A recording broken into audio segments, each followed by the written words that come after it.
안녕하세요. 15단원 Regulation of Gene Expression 유전자 발현 조절에 대해 공개 강의를 진행하도록 하겠습니다.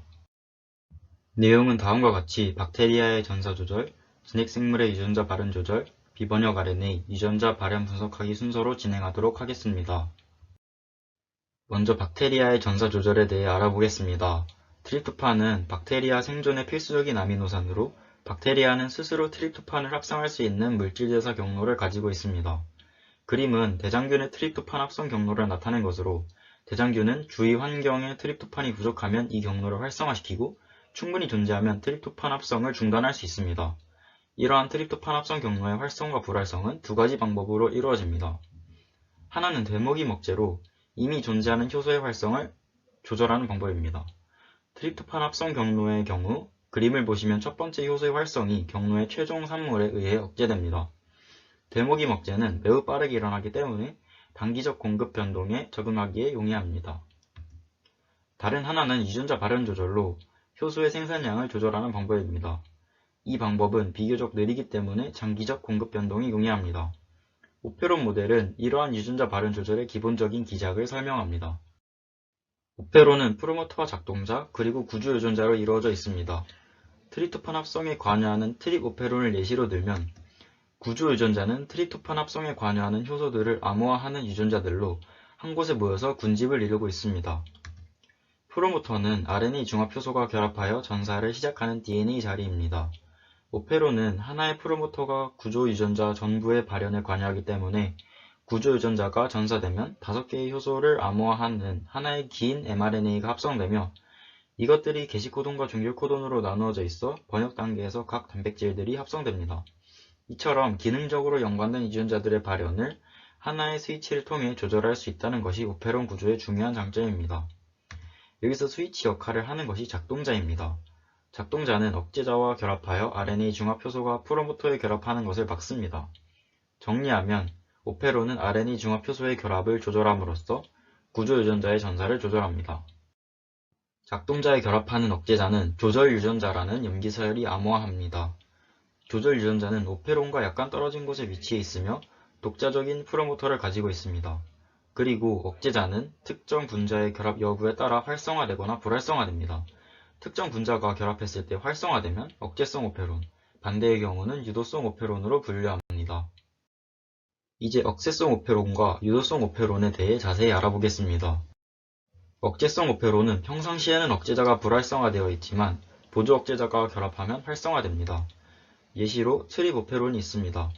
앞서 나온 것처럼 트립오페론은 대장균 생존에 필요한 트립토판 합성에 관여하는 효소들을 암호화합니다. 평상시, 즉 트립토판이 부족한 환경에서는 오페론이 발현하여 트립토판을 합성하지만 트립토판이 충분한 환경에서는 이 트립토판이 보조 억제자로 작용하여 오페론의 전사를 억제합니다. 유도성 오페론은 평상시에는 억제자가 활성화되어 있지만 유도자가 결합하면 불활성화됩니다. 예시로 락오페론이 있는데 락오페론은 저당 분해에 관여하는 효소들을 암호화합니다. 평상시, 즉 저당이 적은 환경에서는 오페론이 발현되지 않지만 저당이 많은 환경에서는 알락토스가 유도자로 작용하여 오페론의 전사를 유도합니다. 앞서 살펴본 억제성 오페론과 유도성 오페론은 모두 음성 유전자 조절에 속합니다. 음성 유전자 조절은 억제자가 작동자에 결합하여 오페론의 전사를 억제하는 기작입니다. 반대인 양성 유전자 조절도 있는데 이것은 활성자가 오페론의 전사를 활성화시키는 기작입니다. 예시로 포도당과 젖당이 함께 있는 환경에서 대장균의 락오페론 전사 조절을 살펴보겠습니다. 포도당이 적으면 CAMP가 증가하며 CAP와의 결합 빈도가 증가합니다.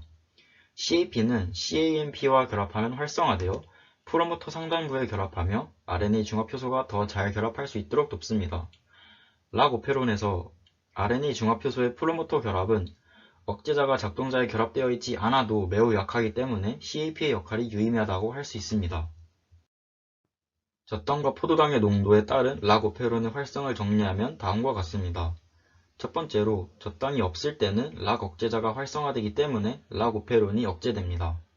두 번째로 젖당은 많고 포도당은 없을 때는 락 억제자가 불활성화되고 CAMP가 많이 생성되기 때문에 CAP가 활성화되고 따라서 락오페론에서 전사가 많이 일어납니다. 세 번째로 젖당과 포도당이 모두 많을 때는 락 억제자가 불활성화되고 CAMP가 없기 때문에 CAP가 불활성화되고 따라서 락 오페론에서 전사가 조금만 일어납니다. 다음으로 진핵생물의 유전자 발현 조절에 대해 알아보겠습니다.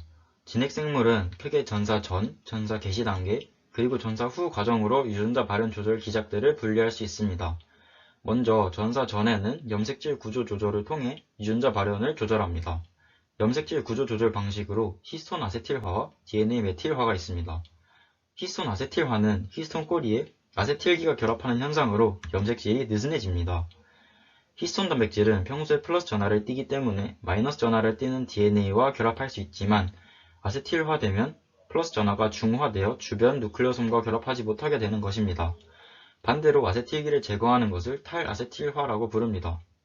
DNA 메틸화는 사이토신 염기에 메틸기가 결합하는 현상으로 염색질이 응축됩니다. 일반적으로 포유류의 X 염색체와 같은 긴 영역의 불활성 DNA는 많이 메틸화되어 있습니다. 두 번째로 전사 개시 조절입니다. 먼저 전사인자와 조절 요소에 대해 알아보고 넘어가도록 하겠습니다. 전사인자는 RNA 중합 효소가 프로모터에 결합하도록 돕는 단백질입니다. 보편 전사인자는 모든 유전자의 전사에 공통적으로 사용되는 전사인자로 프로모터나 다른 보편 전사인자 또는 RNA 중합 효소에 결합하여 작용합니다. 특수 전사인자는 조절 요소와 상호작용하는 전사인자로 전사 촉진인자와 전사 억제인자가 있습니다. 보편 전사인자만 있으면 전사 개시 속도가 매우 느리기 때문에 대부분의 유전자 발현 과정에서 특수 전사인자도 함께 작용합니다. 조절 요소는 유전자 발현을 조절하는 비암호화 DNA 영역으로 프로모터로부터의 거리에 따라 근거리 조절 요소와 먼거리 조절 요소 또는 인핸서로 분류됩니다. 하나의 유전자가 다수의 인핸서와 연관되어 있을 수 있으며 각 인핸서는 시간이나 세포 유형에 따라 다른 활성을 지니게 됩니다. 이제 전사 개시 조절 과정에 대해 알아보도록 하겠습니다. 왼쪽 그림은 전사 촉진인자가 인핸서에 결합하여 전사에 영향을 주는 방법을 설명하는 모델입니다. 첫 번째로 전사 촉진인자가 인핸서에 결합합니다. 다음으로 DNA 구핑 단백질이 결합되어 있는 전사 촉진인자들을 프로모터에 근접시킵니다.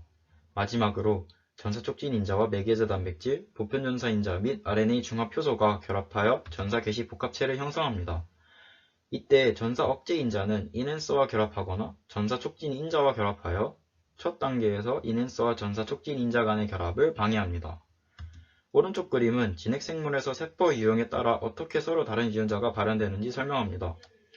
서로 다른 유전자가 발현되는 이유는 각 세포가 서로 다른 조합의 전사 촉진인자를 지니고 있기 때문입니다. 그림에 나오는 간세포와 렌즈세포의 예시에서도 두 세포가 같은 염기 서열을 가지지만 이용 가능한 전사 촉진인자가 달라 각각 알부민 유전자와 크리스탈린 유전자가 발현되는 것을 볼 수 있습니다. 이제 동시에 활성되거나 불활성되어야 하는 서로 관련된 유전자들이 어떻게 통제되는지 알아보도록 하겠습니다. 앞서 살펴본 박테리아는 오페론을 통해 구조 유전자들이 하나의 프로모터에 의해 조절되었습니다. 하지만 진핵생물은 오페론이 없으며 서로 관련된 유전자들이 염기서열 곳곳에 산재되어 있습니다. 이렇게 산재되어 있는 모든 유전자들이 공통된 조합의 조절 요소를 가짐으로써 동시에 개폐될 수 있습니다. 마지막으로 전사 후 조절입니다. 우선 대체 RNA 스플라이싱까지의 과정은 핵 내에서 진행되고 현재 슬라이드에서 오른쪽에 위치한 과정은 세포질에서 일어난다는 것을 짚고 넘어가겠습니다. 대체 RNA 스플라이싱은 스플라이싱 단계에서 프리-mRNA에서 서로 다른 엑손을 추출하여 다른 mRNA 분자를 생성하는 현상입니다. 인간의 유전자 수는 겨잡과 식물이나 말미잘의 유전자 수와 비슷한데 인간이 훨씬 복잡한 구조를 가질 수 있는 이유는 대체 RNA 스플라이싱을 통해 단백질의 종류를 엄청나게 증가시키기 때문이라고 합니다. 다음으로 mRNA 분해는 mRNA의 수명을 결정짓고 번역 개시는 mRNA의 5' 또는 3' 말단의 비번역 부위의 구조에 따라 번역이 조절되는 현상입니다. 예시로 많은 생물의 난자에 존재하는 다양한 mRNA는 번역을 개시시키기 충분한 크기의 폴리 A 꼬리를 가지고 있지 않지만 배발생 중에 세포질에 존재하는 효소가 아데닌 뉴클레오타이드를 덧붙여 번역 개시를 촉진합니다. 다음으로 단백질 가공이란 번역된 단백질을 기능을 갖추도록 가공하는 것을 의미합니다. 단백질 분해 과정에서는 유비퀴틴으로 표지된 단백질을 프로테아점으로 분해시키는데 이러한 선택적 분해를 통해 단백질의 수명을 조절하는 것도 정상적인 세포 활동에 필수적입니다. 예시로 세포 주기 조절에 관여하는 사이클린 단백질이 돌연변이를 일으켜 프로테아좀에 의해 분해될 수 없게 되면 암을 일으킨다는 사실이 확인되었습니다. 다음으로 비번역 RNA에 관해 알아보겠습니다. 비번역 RNA는 myRNA와 siRNA가 있는데 myRNA는 mRNA의 상보적인 염기로 결합할 수 있는 소형 단일 가닥 RNA 분자를 가리킵니다. mRNA가 단백질과 결합하여 복합체를 형성하면 이 복합체는 상보적인 서열을 지닌 mRNA 분자와 결합합니다. 그리고 mRNA가 myRNA와 서열이 완전히 상보적이면 분해시키고 완전히 일치하지 않으면 번역을 억제합니다. siRNA는 myRNA와 유사한 크기와 기능을 가지며 유일한 차이점은 전구물질입니다. myRNA는 myRNA 전구체로부터 형성된 반면 siRNA는 긴 이중가닥 RNA 분자로부터 형성되었습니다. 추가로 siRNA가 상보적인 서열을 지닌 mRNA의 발현을 억제하는 것을 RNA 간섭이라고 부릅니다. 다음은 유전자 발현 분석으로 우리가 살펴볼 기술들은 전사된 mRNA 양을 유전자 발현의 척도로 합니다. 먼저 단일 유전자 발현을 분석하는 기술을 살펴보자면 인시추 혼성화는 형광으로 표지한 핵산 탐침을 이용해 핵산 혼성화를 진행하는 기술입니다. 말이 조금 헷갈리는데 이때 핵산 탐침은 분석하고자 하는 mRNA의 상보적인 염기 서열을 갖는 짧은 단일 가닥 핵산을 뜻하고 핵산 혼성화란 단일 가닥의 핵산이 상보적인 염기 서열을 갖는 다른 단일 가닥의 핵산과 만나 이중 가닥을 이루는 현상입니다. 즉, 인시추 혼성화는 표적 mRNA를 형광으로 표시하는 기술입니다. 이러한 인시추 혼성화를 이용하면 특정 mRNA가 개체의 어느 부위에 존재하는지 알 수 있습니다. 사진은 초파리 발생 과정에 있는 배를 5종류의 탐침과 반응시킨 모습입니다. 다음으로 RT-PCR입니다.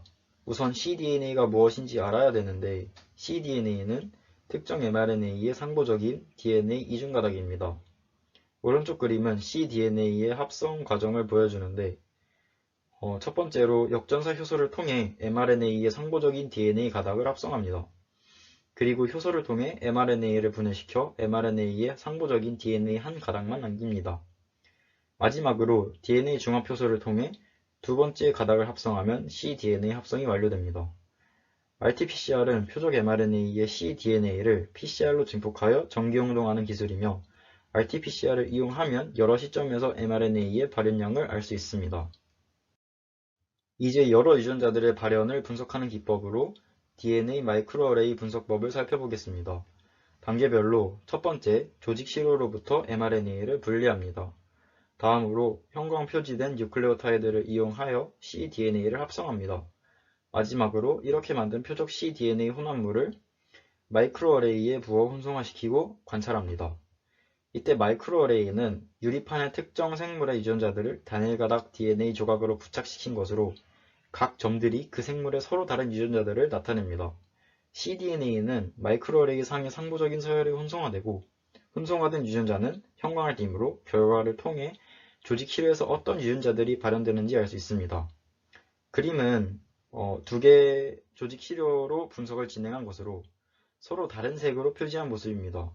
각각 조직 A, B라고 하고 마이크로어레이 분석 결과를 보면 조직 A에서 발견된 유전자는 빨간색 점으로 보이고 조직 B에서 발견된 유전자는 초록색 점으로 보이며 두 조직 모두에서 발현된 유전자는 두 색이 섞인 노란색으로 보입니다.